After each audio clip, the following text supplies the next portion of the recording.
Só para exemplificar o que o Fernando falou, da questão do Real Madrid, a gente queria assistir a final River e Boca não pelo Benedetto ou Lucas Prato. Não era isso que gerava maior interesse. Era de fato a rivalidade, as torcidas e tudo mais. Infelizmente a gente não conseguiu e a final foi disputada em Madrid, mas era isso que gerava Cara, olha, excelente exemplo, Munir. Isso aí é todo exemplo. A final em Madrid, naquele ambiente de teatro, ela perdeu completamente, porque não era um espetáculo de Barcelona e Real Madrid em campo. Os clubes eram bons, eram ajustados. Os clubes eram bons, mas não era a mesma coisa, né? Porque agora, o mundo parou, né? Era por isso. Exato. Agora, aquilo em Buenos Aires, cara, é um jogo do outro mundo, né? Aquilo em Madrid virou uma peça de um elenco mediano num teatro, entendeu? Exato. Bom, falamos bastante sobre receitas. Aqui a gente tem toda a evolução de receita por frente, por tipo de receita, depois vocês acessem. Fernando, as despesas também, como a gente já falou, acompanhar esse crescimento de receita, né? Isso tem relação uma coisa com a outra? O clube passou a investir mais para também poder arrecadar mais, mudar um pouco seu comportamento no cenário nacional? Como você faz essa leitura? Aí tem investimento, né? O clube aumentou os investimentos. O que me preocupa mais, vamos dizer assim, eu acho que aqui são duas coisas, né? E aí vamos escutar hoje do vice-presidente Barcelos hoje. Eu quero ver qual é a estratégia do clube, né? Porque as despesas do futebol não aumentaram tanto, mas as despesas de maneira geral aumentaram, né? E há um custo de carregamento do endividamento do internacional que esse sim me preocupa. Foram 40 milhões de reais no ano passado, 10% da receita, com endividamento, gente. Entendeu? Então é o seguinte, eu sempre coloco, esse é um indicador que eu bato muito nesse indicador, né? Que é o resultado financeiro líquido. Isso aí é a diferença entre as receitas financeiras que os clubes têm e as despesas. Via de regra, sendo bem grosseiro aqui, isso é quanto o clube paga anualmente, paga ou incorpora em suas dívidas anualmente de juros, correções monetárias, multas, despesas financeiras de maneira geral, né? Variações cambiais, 40 milhões de reais, cara. 40 milhões de reais. Esse dinheiro é um dinheiro que fez falta no futebol. São 3 milhões, praticamente 3 milhões e meio por mês que o clube não pôde investir no futebol porque ele teve que pagar essa conta. Né? 3 milhões e meio por mês. Então, por aí vocês veem o impacto desse negócio. Né? Acho que o que a gente advoga aqui? Quando você tem receita extraordinária, você tem que fazer um esforço para reduzir o seu endividamento. Ah, mas o meu endividamento é de longo prazo. Vamos ver, o endividamento internacional, 300 milhões de reais é lá a Arena, você tem um endividamento líquido de uns 500 milhões de reais, né? Pouco menos de 500, né? O Grêmio é 440, o Santos é por aí. Existe quase que um tabelamento de vários clubes aí nesse endividamento alto, entendeu? É 2 vezes o endividamento, a receita, né? É 2 vezes. E por mais que você fale assim, aqui tem a Arena junto, mas você tem que pagar, entende? Tem que pagar, né? De fato, vários clubes aí não incorporam na sua plenitude, né, o valor da sua dívida com o estádio. O Internacional, nesse ponto, ele foi muito transparente e fez o trabalho, né? Há questões aí, obviamente, legais com relação a essa interpretação, mas o ponto que eu queria colocar é o seguinte: há uma despesa financeira muito elevada, né? O resultado financeiro negativo em 40 milhões, né? é muito alto, né? E consome um investimento ao longo, porque veja na coluna de baixo, na evolução dos últimos anos, são 100 milhões de reais nos últimos 4 anos.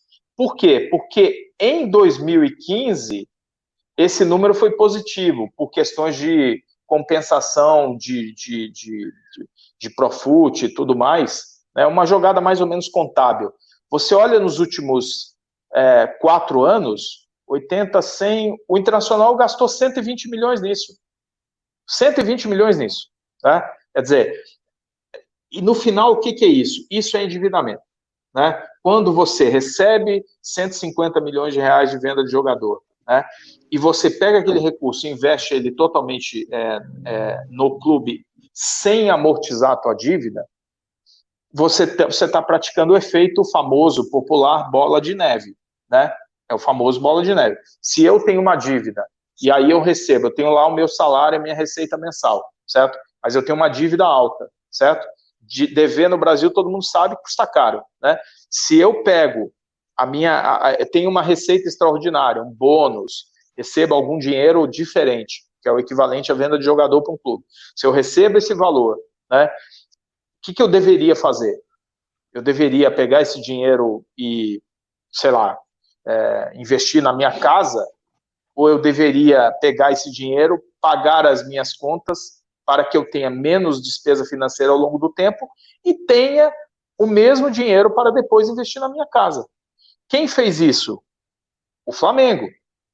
O Flamengo, quando começou a se ajustar lá em 2014 e 15, recebeu uns 40 milhões do contrato da Adidas, que era 20% da receita do clube anual na época, né? Era 20% na época da receita do clube. Ele pegou aqueles 40 milhões, eles tinham mandado embora Wagner Love e outros jogadores. Ele pegou aqueles 40 milhões e ele não foi botar no futebol, ele não foi aumentar salário, ele não foi contratar jogador pagando salário alto, não foi gastar com direito econômico.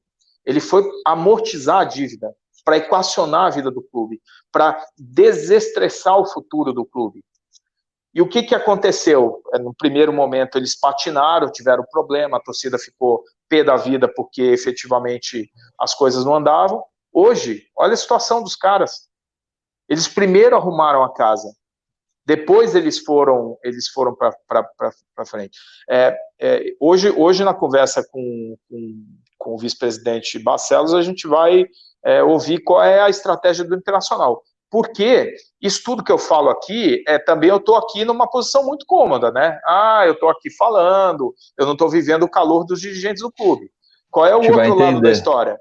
O outro lado da história é o seguinte, o cara é dirigente de um clube, de um estado extremamente polarizado, em que o papel do adversário é fundamental.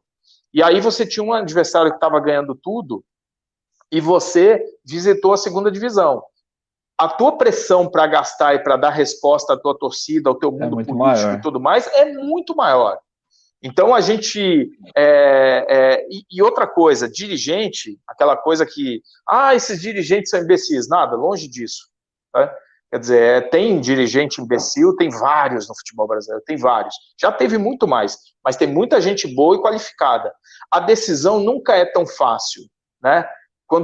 Como falta dinheiro, restrição orçamentária é uma coisa sempre importante, a decisão nunca é tão fácil, né? Então é o seguinte, na cabeça dos dirigentes há uma lógica do Internacional, né? É essa lógica que a gente vai tentar entender, né? Como é que você trabalha visando algum horizonte, qual é o ponto em que o clube quer chegar e de que forma ele quer chegar até lá, né? Cada escolha é uma renúncia, né? Aí a gente tem que ver como as coisas estão. Agora, de fato, vamos olhar aqui, há alguns pouquíssimos anos atrás, o Internacional visitou a segunda divisão. Hoje ele está aí na Libertadores. Vamos fazer um contraponto com outro clube. O Vasco, há pouco tempo atrás, estava na segunda divisão. Hoje continua sofrendo aí para se manter na primeira divisão. Entendeu? Então, ou seja, o clube realmente fez a retomada, né? Em parte porque, de fato, o Rio Grande do Sul, a rivalidade move. A rivalidade move. A rivalidade lá é incomparável. Eu sempre digo, já vi rivalidade em tudo que é lugar do Brasil. Acho que tem uma rivalidade enlouquecida no Brasil, por exemplo, que é em Belém, Remo e Paysandu, que é completamente fora da casa aquele negócio lá, porque não há matéria-prima, né? Os clubes têm crises, dificuldades há muitos anos, mas é impressionante. Agora, Grêmio e Inter é rivalidade, velho, é nível Boca River, entendeu? É negócio de outro mundo. Quando você tem uma instituição, que é o caso dos clubes de futebol, que o principal objetivo é levar alegria ao torcedor, não digo nem ser campeão, porque tem muito clube pé no chão e sabe que não dá para ser campeão todo ano, mas quando o principal objetivo é levar alegria ao torcedor, toda a lógica muda, né, Fernando? Então não dá para analisar com a mesma frieza que uma empresa que o seu principal objetivo é gerar lucro. Ainda que tenha clube empresa, ainda assim ele é pautado pelo fascínio que ele gera no torcedor. Então tem outros componentes aí nessa relação política, em relação ao rival, o Fernando disse, assim, às vezes a alegria é baseada no... Os dois clubes estão mal, mas eu estou um pouquinho melhor que o meu rival, então já está tudo bem. Então, Não, o Munir, veja como a diferença de rivalidade é grande entre o Rio Grande do Sul e, por exemplo, o Rio de Janeiro, existem basicamente 3 regiões do país em que mais de 90% da torcida torce, daqueles que torcem para algum clube, que dizem que torcem para algum clube, torcem para os clubes do próprio estado. Isso é Rio Grande do Sul, 96%, Rio de Janeiro, 94%, São Paulo, 93%. Né? A partir daí você tem Minas com 60 e poucos por cento e Pernambuco com 60%. Fora esses estados, todos os outros, a maior parte da torcida torce mais para clubes de fora do que para clubes da casa. Mas compare a rivalidade Inter e Grêmio, quando eles ficam naquele pêndulo, né? Um tá mal, o outro tá bem, tal, mas a capacidade de reação de um em relação ao outro é impressionante, né?